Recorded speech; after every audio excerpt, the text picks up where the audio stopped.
எஃப்ஐஆர்ல விஜய் பேர் இருக்கு. ஒரு எஃப்ஐஆர்ல பேர் இருக்கிற ஒரு அக்யூஸ்ட் வந்து விக்டிம்ஸை பார்க்கக்கூடாது, கவர்மெண்ட் வேலை கொடுக்கறதா கேள்விப்பட்டு பண்ணக்கூடாதுன்னாங்க. அது சுப்ரீம் கோர்ட்டு இதெல்லாம் எங்களை ஈர்க்காதீங்க அரசியலுக்கு, நீங்கள் உங்கள் அரசியல் தனியாக பார்த்துங்க. ஸோ மக்கள் அந்த குற்றச்சாட்டை பார்த்ததுக்கு அப்புறம் தான் தேர்ந்தெடுத்துருக்காங்க. அப்போ தேர்ந்தெடுக்கப்பட்ட ஒரு முதல்வர் தமிழகத்தில் குறிப்பிட்ட இடத்துக்கு போக முடியாதுன்னு சொல்லக்கூடிய உரிமை யாருக்கு இருக்கு? கரூர் போகிறதுக்கு முன்னாடி செந்தில் பாலாஜி அரெஸ்ட் பண்ணிடணும்னு விஜய் நினைக்கிறாரா? விஜய் சினிமாவில் பார்த்த விஜய் வேற, இப்போ இருக்கிற விஜய் வேற. இப்போ வந்து முதல்வர் விஜய், அது சினிமா விஜய். ரெண்டுத்தையும் கன்ஃபியூஸ் பண்ணிக்காதீங்க. இந்த பஞ்ச் டைலாக்லாம் தேவையெல்லாம் பேசி நல்ல கேஸை நீங்களே கெடுத்துக்காதீங்க. அது வந்து கேஸை பாதிக்காதா?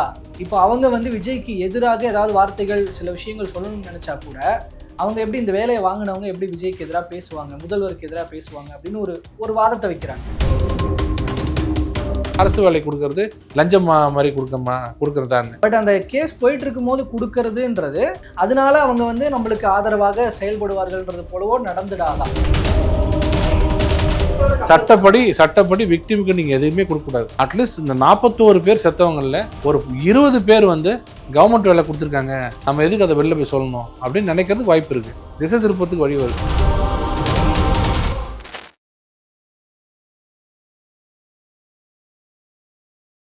அனைவருக்கும் அன்பு வணக்கம். இன்றைய சிறப்பு நேர்காணலில் நம்மோடு இணைந்திருப்பவர் பாஜகவினுடைய மாநில வழக்கறிஞர் பிரிவினுடைய தலைவர் திரு குமரகுரு அவர்கள். அவரிடம் தற்போதைய அரசியல் விவகாரங்கள் பற்றி பல்வேறு விஷயங்கள் பேசலாம். சார் வணக்கம். வணக்கம்.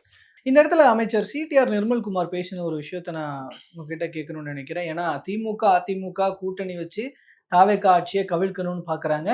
இது பாஜகவினுடைய சப்போர்ட்டோட இது நடக்குது அப்படிங்கிற விஷயத்த அவர் சொன்னார். அது அந்த அந்த அந்த ஒரு விமர்சனத்தை இல்லை அந்த ஒரு குற்றச்சாட்டை எப்படி பார்க்க? நான் என்ன இவ்வளோ நேரம் ஆச்சு ஒன்றும் கேட்கலன்னு பார்த்தேன். நான் என்ன எங்களை பற்றி ஒன்றுமே கேட்கலையே, நாங்கள் என்ன ஒன்றுமே இல்லாமல் ஆயிட்டோமா? அப்போ நாங்கள் எதுக்குமே சம்மந்தம் இல்லையா? கவர்னரோட மாளிகையில் தண்ணி வரலையா, நாங்கள் பொறுப்பு இல்லையா அப்படின்னு கேட்கலான்னு பார்த்தா அவரே சொல்லிட்டாரு. நான் கொஞ்ச நாளாக அவர் சிடிஆர் நிர்மலுக்கு நல்ல நண்பர் தான். தேவையில்லாமல் இப்போ கவர்னர் மாளிகை சீன்றாரு. தேவையில்லாமல் சீன்ற மாதிரி தெரியுது. நேற்று கூட கவர்னர் அவர் வேலையை பார்க்கட்டும் அப்படிங்கிறது, இது தேவையில்லாத வேலை. கவர்னரோட வேலை என்னன்னு அவருக்கு தெரியும். நல்ல சுமூகமான உறவு வேணும்னு விஜய் விரும்புகிறாரு. இது போன்ற அமைச்சர்கள் தேவையில்லாமல் கெடுத்துக்க வேண்டாம்.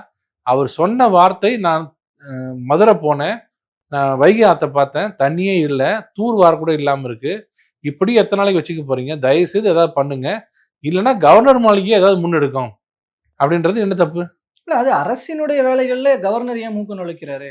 அங்க இருக்க மாநகராட்சி அதை பார்த்து. சரி, அப்ப நீங்க அரசு நிர்வாக இயந்திரம் அதை. சரி, அப்ப நீங்க எதுக்கு போன தடவை திமுக ஊழல் செஞ்சதுக்கு எதுக்கு நீங்க போய் கவர்னர்ட்ட மனு கொடுத்தீங்க? தாவேக்கா இல்ல, ஒரு அரசு தவறு செய்யும் போது மேல போய் நம்ம சொல்லலாம். இல்லைங்க, அவருக்கு என்ன வேலை? இல்ல கவர்னர் வேலை என்ன சார்? அவங்க கிட்ட போய் இது பண்ணலாம். பட் அரசினுடைய வேலைகளுக்குள்ள இவங்க எதுக்கு மூக்கு நுழைக்கிறாங்க? நீங்க சொல்லுங்க. அரசியல் சட்டத்தை எனக்கு பதில் சொல்லுங்க. இப்ப தாவேக்கா வந்து திமுக எடுத்து கொடுக்குது, யார்கிட்ட கொடுக்குது? கவர்னர்கிட்ட.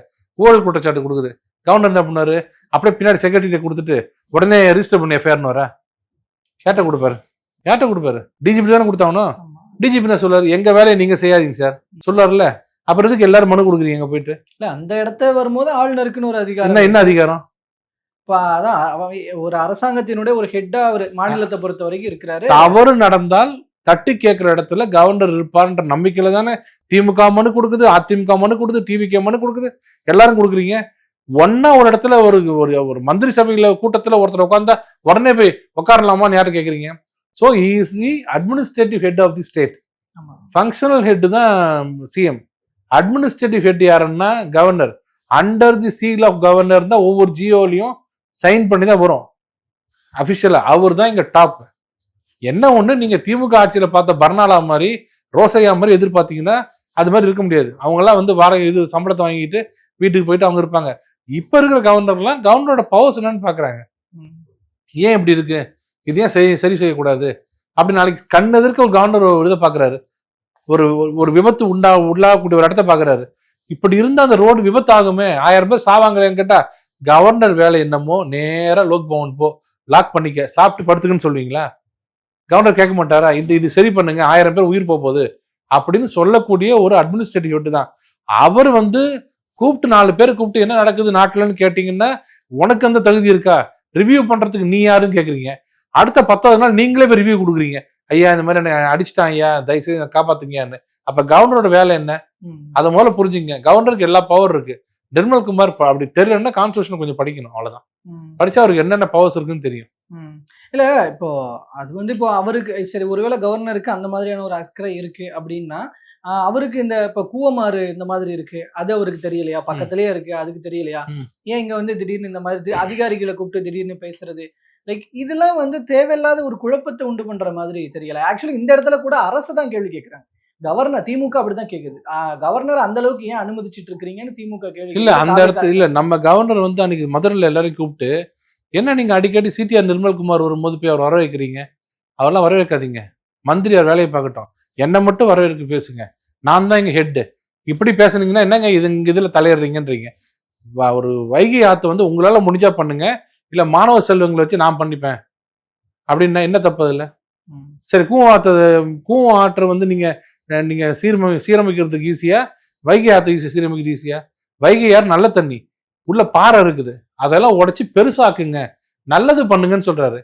நீங்க கூவம் ஆற்றை ஏன் பார்க்கல அப்படின்னா வந்து திருப்பியும் திமுக பாதையில போறாங்க. நான் தான் சொல்றேன், பழைய முந்தையில் புதிய கல்லுன்ற மாதிரி திருப்பி திருப்பி திருப்பி தாவேகா அதே இருமொழி கொள்கை, அதே நீட் எதிர்ப்பு, அதே சுயாட்சி, மாநில சுயாட்சி, இப்படியே போனீங்கன்னா ஜனங்க வெறுத்துருவாங்க. ஜனகணமன ஏன் பாட்டு இதை பாடல, இதை பாட்டுச்சு அதை பாடலன்னு ஆரம்பிச்சிங்கன்னா, அட என்னங்க இது இதே தான் வந்து சேருது, இதே அவனும் ஒரே மாதிரி தான் இருக்கிறானுங்க அப்படின்னு வந்துடக்கூடாது. இது ஒரு அட்வைஸ். தாவேக்கா கொஞ்சம் தனித்துவமா இருக்கணும். கவர்னர் ஒரு வேலையை பார்க்குறாரு, அவர் கூட அட்வைஸ் பண்ணாருன்னா கேட்டுக்குங்க. அவர் ரிவ்யூ பண்ணாருன்னா ரிவ்யூ பண்ணா கேட்டு சொல்லுங்க. அவர் அத்துமீறி போறாரு, உங்க பவர்ஸ் அவர் எடுக்கிறாருன்னு சொன்னா நீங்க தாராளமா குரல் எழுப்பலாம். ஆனா அவர் ஒருத்தரை கூப்பிட்டு அவர் பேசுறாருன்னா பேசவே கூடாதுன்றது எந்த வகையில கரெக்டா இருக்கும்? இப்போ ஆனா தாவேகா அரசு கொஞ்சம் கொஞ்சமாக இப்போ ஒரு சில இடங்கள்ல எல்லாம் பார்க்கும் பொழுது ஜிராம்ஜிக்குல எதிர்ப்பு தெரிவிக்காது இந்த மாதிரிலாம் பார்க்கும் பொழுது பாஜக ஒரு பாஜக சொல்வதைத்தான் இங்க வந்து அவங்களுடைய கைப்பாவை போல இங்க தமிழ்நாட்டுல செஞ்சிட்டு இருக்கிறாங்களோ, ஆனா அது வெளியில தெரியாம ஒரு மாதிரி உள்ளுக்குள்ள ஒரு கனெக்ஷன் இருக்குதோ அப்படின்றதெல்லாம் ஒரு பக்கம் பேசுறாங்க, திமுக தரப்புல பேசுறாங்க. அதாவது பாஜக என்னெல்லாம் செய்ய நினைக்குதோ விஜய் அதை செஞ்சிட்டு இருக்கிறார், செய்ய போறார் அப்படிங்கிறது சில விஷயங்கள். அதெல்லாம் இப்போ இந்த கட்சி தாவல் விஷயமாக இருக்கட்டும், இதெல்லாமே அங்க நார்த் இந்தியாவில பிஜேபி பண்ற விஷயங்கள், இங்க அதை விஜய் ஒரு அனாயசியமாக செய்து வருகிறார், அசால்ட்டா அதை பண்ணிட்டு வர்றாரு அப்படின்றது. அப்ப இது ஃபுல்லா பாஜகவினுடைய சில முக்கியமான நடவடிக்கைகளை தான் விஜய் செஞ்சுட்டு இருக்கிறாருன்னு ஒரு பார்வை ஒன்று கட்டமைக்கப்படுது. இது எப்படி பாக்குறீங்க? வைகோ போய் சேர்ந்தாரு, அவர் கெடுக்கணும் பண்ணீங்க. வைகோ தான் சேர்ந்தாரு, போயிட்டு அவர்கிட்ட பாஜகவோட அணுகுமுறையில தான் தாவேக்கா வேலை செய்யுதுன்னு சொல்லிட்டு நடக்காமல் வெளில போயிடுவார் அவரு. அதுக்கு வழி பண்றீங்கன்னு நினைக்கிறேன். எங்கெங்கெல்லாம் இப்போ காங்கிரஸை சேர்க்கறது எப்படின்னு நாங்க ஒத்துப்போம். பாஜக அங்க உள்ள இருந்ததுன்னா எங்களோட பிரதான எதிரி, முதல் எதிரி காங்கிரஸ் தானே. காங்கிரஸ்ல இருக்கிறவங்களுக்கு 2 பேருக்கு மந்திரி பதவி கொடுத்துட்டு இந்த ஆட்சி நடக்குதுன்னா எங்களோட ஆசீர்வாதம் நடக்குதுன்னு நினைக்கிறீங்க? எங்க ஆசீர்வாதம் நடக்கிற மாதிரி இருந்தா எதுக்கு நீங்க 5 பேர் அங்க எடுக்கிறீங்க? பாமக 6 பேர் எடுத்துங்களேன், இங்க இருந்து எடுத்து நீங்க ஆட்சி அமைக்க சொல்றது எவ்வளவு நேரம் ஆகும்? அதனால எங்களை மீறி அவர் தனியா தான் பண்ணிட்டு இருக்காரு, விஜய் தனியா பண்ணிட்டு இருக்காரு. பாரத பிரதமர் நரேந்திர மோடி அவர்களை பொறுத்த வரைக்கும் எந்த கவர்மெண்ட்டும் நல்லா நடந்ததுன்னா அது இஷ்டத்துக்கு விட்டுருவாரு, எந்த பிரச்சனையும் இல்லாம. தேசம் இது பிரச்சனை எதுலையுமே தலையிடாம இது நம்ம நாடு அப்படின்னு இருந்தா எந்த பிரச்சனையும் இல்லை. நாட்டுக்கு நீங்க ஏதாவது பிரச்சனை பண்ணி நான் தனி தமிழ்நாடு, தனி தேசம் இப்படிலாம் பண்ணீங்கன்னா தான் நாங்க உள்ள வந்து என்னன்னு கேட்பாரு. மற்றபடி ஒரு மாநில ஆட்சிக்கு என்னென்ன அதிகாரம் இருக்கோ அதெல்லாம் பண்ணிட்டு தான் இருக்காங்க. இன்னொன்னு வந்து 2 மாசம் கூட ஆகல, இப்பதான் 2 மாசம் ஆக போகுது. 2 மாசம் ஆன ஒரு ஆட்சியை போயிட்டு என்ன குறை சொல்றது? அவங்க பண்றது பண்ணட்டும். நல்லது பண்ணா நாங்க வாழ்த்துவோம், கெட்டது பண்ணா விமர்சிப்போம் இப்போதைக்கு, அப்புறம் கண்டிப்போம் 6 மாசத்துக்கு அப்புறம். அது வரைக்கும் அப்படியே போட்டோம். ஓகே. ஸோ இதில் அடுத்தடுத்து அவங்களோட நடவடிக்கைகள் என்ன அப்படிங்கிறத பொறுத்திருந்து பார்க்கலாம். நான் இந்த விஷயத்துக்கு போகிறேன். சில முன்னாள் அமைச்சர்கள் மீதான வழக்குகள், அதில் இப்போ என்ன நடக்குது, அது தொடர்பான இப்போ சம்மன்லாம் ஒவ்வொருத்தருக்கா அடுத்தடுத்து இஷ்யூ ஆகுது. இப்போ அப்படி பார்க்கும் பொழுது, இப்போ லேட்டஸ்ட்டாக பார்க்கும்பொழுது ஏவாவேலு அவர்களுக்கான சம்மன் ஒன்று இஷ்யூ பண்ணும்போது அவர் பார்த்தா ஹெல்த் இஷ்யூ, அதனால சிங்கப்பூரில் போயிட்டு ஒரு ஹாஸ்பிட்டல் அட்மிட்டாக இருக்கிறாரு. ஆக்சுவலி தற்போதைய தகவல் அவர் நேற்றே வரதாக இருந்தது, டிக்கெட்லாம் புக் பண்ணியிருந்தாங்க, ஆனால் வரல, என்னன்னு தெரியல, அங்க என்ன நடக்குதுன்றது தெரியல. ஒரு ஒரு ஒரு ஒரு நிறைய சந்தேகங்களை கிளப்புறாங்க. இந்த விஷயத்துல என்ன நடக்குது? ஏவாவேலு பின்னணியில இல்ல திமுக முன்னாள் அமைச்சர்கள் பின்னணியில என்னென்ன விஷயங்கள் பண்ணிட்டு இருக்காங்க நீங்க நினைக்கிறீங்க? இந்த 41A நோட்டீஸ்ன்றது வந்து 7 வருஷத்துக்கு மேல இருக்கிறவங்களுக்கு கொடுக்க வேண்டியதில்லை, 7 வருஷத்துக்கு கீழே இருந்தால் தான் கொடுக்கணும். இவர் மேல போட்டிருக்க சார்ஜஸ் எல்லாம் prevention of corruption act, PC ஆக்ட்னு சொல்லக்கூடியது. 10 இயர்ஸ் வரைக்கும் பர்மிஷன் கொடுக்கலாம். அதனால அவருக்கு நோட்டீஸ் தேவையில்லை. வீட்டில் போய் எல்லாம் பிடிச்சாங்க, எல்லாம் 40 லட்சம் கேஷ் பிடிச்சிருக்காங்க. கண்டிப்பாக அதில் எஃப்ஐஆர்லாம் போட்டு தேடிட்டு இருக்காங்க. வந்து அரெஸ்ட் பண்ணுவாங்க, நல்லா தெரியும் பண்ணது எல்லாமே. ஆட்டோமேட்டிக்காக அவர் வந்து அங்கேருந்து வர்றதை விட இங்கேருந்து ஏவி போட்டு மூவ் பண்ணி எப்படியா வரலாம் தான் பார்ப்பாரு. இன்னும் ஒரு 10 நாள் ஆனாலும் அங்கே தான் இருப்பார். அவர் இங்கே இருந்திருந்தாருன்னா ஓமந்தூரர் போயிருப்பாரு. சிங்கப்பூர் இருந்ததுனால அந்த ஊர் ஹாஸ்பிட்டலுக்கு போயிருக்காரு. இவங்களை இன்னும் நிறைய இவங்க விஷயத்த பார்க்க போறீங்க. ஊழல் சாதாரண ஊழல்ல விஜய் அவர்கள் நினைச்சாலே இந்த ஊழலை மறைக்க முடியாது. அவரால் ஒரு ஃப்ரெண்ட்லியா போயிட்டு சரி மறைச்சிடலாம் அப்படின்னு நினைச்சா கூட யாராலையும் மறைக்க முடியாத அளவுக்கு மெகா ஊழல் அவங்க பண்ணதெல்லாம். அதனால மறைக்கவே முடியாது அந்த ஊழலை. அந்த ஊழலுக்கு என்னைக்கு அவங்க தண்டனை கண்டிப்பா கிடைச்சுதான் ஆகும். அது ஏவழி எங்கேயும் தப்பிக்கவே முடியாது. ஏன்னா அவர் பேரை போட்ட அறப்போர் இயக்கம் போட்ட குற்றச்சாட்டு எல்லாம் வந்து மிகப்பெரிய குற்றச்சாட்டு. தப்பிக்கிறது அவ்வளவு ஈஸி கிடையாது. அதான் இப்போதைக்கு இப்போ வந்து எஃப்ஐஆரை ரத்து பண்ணணும் அப்படின்னு சொல்லிட்டு அவர் வந்து மனு தாக்கல் பண்ணியிருக்கிறாரு அவர் தரப்புல இருந்து கோர்ட்ல. இப்போ இதுல இருந்து நம்ம என்ன சந்தேகிக்க வேண்டியிருக்கு? இப்போ சந்தேகம் இல்லை. நான் நல்லவர்ன்றதுக்கு என்னென்ன பண்ணுவாரு. அரசியல் அமைப்பு அவர் கொடுத்த ரைட்ஸ் எல்லாம் அவர் பாத்துக்கிறாரு. என்ன போட்டாலும் இது பிளேட்டன்டான இது ரோடு போட்டேன்னு சொல்லி ரோடு போடாமல் இருந்தது எல்லாத்துக்கும் தெரியும். சயின்ஸ் இது டாக்குமெண்ட்ரி ப்ரூஃப் உள்ள ஊழல்கள். இதெல்லாம் ஈஸியாக கண்டுபிடிச்சிடலாம். அப்படியே ஏபி போனாலும் சரி, இல்லை குவாஷ் பண்ண போனாலும் சரி, அவருக்கு அகேன்ஸ்டாக தான் அது முடியும். கோர்ட் வந்து அவருக்கு அகேன்ஸ்டாக தான் ரூலிங் கொடுக்கும். அது அவரோட ட்ரையலை பாதிக்கும். இவர் செந்தில் பாலாஜி விஷயத்துல அடுத்த கட்ட நடவடிக்கைகளை எடுக்க நேரிடும்னு காவல்துறை சொல்லியிருக்கிறாங்கன்னா, இப்போ இவர் ஆன்டிசிபேட்டரி பெயில் இப்போ ட்ரை பண்றாங்க. அது என்னவாக போகுது அப்படிங்கிறது தெரியல. பட் அதே நேரம் காவல்துறையை குறிப்பிட்ட அந்த அடுத்த கட்ட நடவடிக்கைகள் என்னவாக இருக்கும்? லுக் அவுட் நோட்டீஸ் கொடுத்துட்டாங்க. அவர் எங்கேயும் போக முடியாதுன்றாங்க. எங்கேயும் போக முடியாது, இங்கே தான் இருப்பாரு. அவர் வெளிநாட்டுக்கு போக முடியாது, இங்கே தான் இங்கே இருப்பாரு. பிடிச்சிருவாங்க. இன்னும் 1 or 2 days பிடிச்சிருவாங்க. எப்படி இருந்தாலும் அவர் ஈஸியாக அரெஸ்ட் பண்ணுவாங்க. அது ஒன்றும் பிரச்சனை இருக்காது. நம்ம போலீஸ் நினைச்சு பிடிக்கணும்னு நினைச்சா உடனே பிடிச்சிருவாங்க. அதனால அதெல்லாம் யாராலையும் காப்பாற்ற முடியாது. ஆன்டிசிபேட்டரி பெயில் போட்டதுனாலே அரெஸ்ட் பண்ணக்கூடாதுன்னு எதுவுமே இல்லை. அது தனி, இது தனி. கரூர் போறதுக்கு முன்னாடி செந்தில் பாலாஜி அரெஸ்ட் பண்ணிடணும்னு விஜய் நினைக்கிறாரா? விஜயோட மைண்டை ரீட் பண்ற அளவுக்கு எனக்கு சக்தி இல்லை. இருக்கலாம். ஏன்னா ஆதவ அர்ஜுனோட பேச்சு அப்படிதான், தேவையில்லாத பேச்சு. அதுதான் துணிக்குது.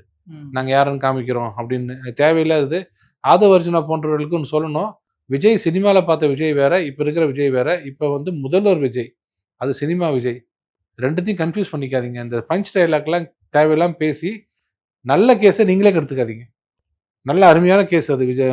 அது கரூர் கேஸ் சிபிஐ கரெக்டாக பார்த்துட்டு இருக்காங்க. நீங்கள் போனீங்களா விக்டிம் பார்க்கக்கூடாதுன்னு சொன்னாங்க. இன்னைக்கு பார்க்கலான்னு சுப்ரீம் கோர்ட்டு தாராளமாக பார்க்கலாம், அரசியல் இதை கொண்டாடாதீங்க அப்படின்னாங்க. இவங்களோட குற்றச்சாட்டு என்ன இருந்ததுன்னா, எஃப்ஐஆர்ல விஜய் பேர் இருக்கு. ஒரு எஃப்ஐஆர்ல பேர் இருக்கிற ஒரு அக்யூஸ்ட் வந்து விக்டிம்ஸை பார்க்கக்கூடாது, அவங்களுக்கு எதுவும் கவர்மெண்ட் வேலை கொடுக்கறதா கேள்விப்பட்டோம், பண்ணக்கூடாதுன்னாங்க. அது சுப்ரீம் கோர்ட்டு இதெல்லாம் எங்களை ஈர்க்காதீங்க அரசியலுக்கு, நீங்கள் உங்கள் அரசியல் தனியாக பார்த்துங்க அப்படின்னாங்க. நான் என்ன சொல்கிறேன்னா, சிபிஐயில் போட்ட அந்த வழக்கு இருக்கு பாருங்க. ஆக்சுவலாக சிபிசிஐடி போட்ட வழக்கில் A1 விஜய் அதுதாங்க டிரான்ஸ்ஃபர் ஆயிருக்கு சிபிஐக்கு.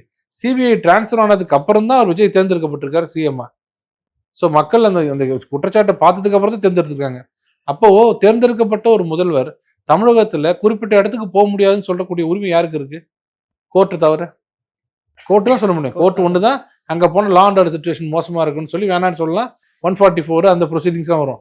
இதுல எதுவுமே இல்லை. இவர் தன்னால பார்க்க போறாரு, அது தப்புங்கிறாங்க. சுப்ரீம் கோர்ட் முடியாதுன்னு பார்க்கலான்ட்டாங்க. இன்னொன்று என்ன சொல்றாங்கன்னா, அரசு வேலை கொடுக்கறது லஞ்சம் மாதிரி கொடுக்கறதான்னு.